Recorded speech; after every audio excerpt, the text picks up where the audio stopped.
that are taken. What matters is that for the first time in 5 years, we've actually seen a notable reduction in violence and bloodshed in Syria of an organized nature, and for the first time in 5 years.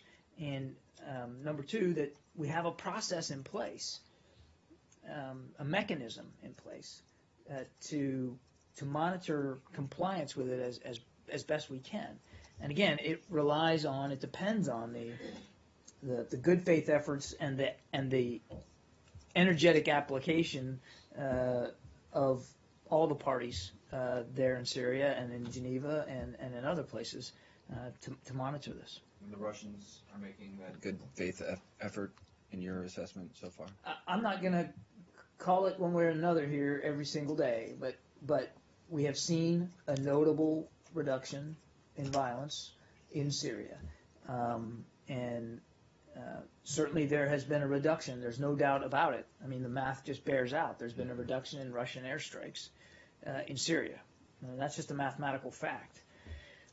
But as for those strikes that are occurring, and perfect knowledge about who they're hitting, either Russian aircraft or pro-regime forces, I mean, I think some of that is still being evaluated. So, yeah.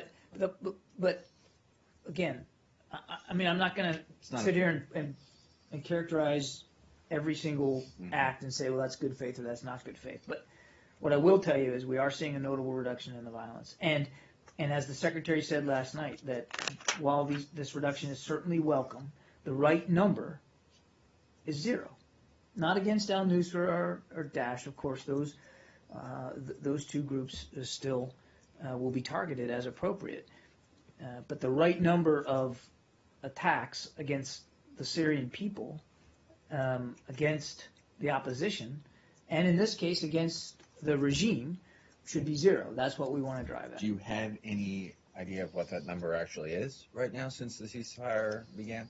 No, and as I said yesterday, I'm not going to get into a daily tally here of what we're seeing.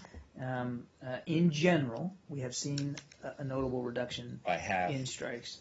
I just say a notable reduction. I really don't want to get into quantifying this on a day-to-day basis, but the early results are encouraging.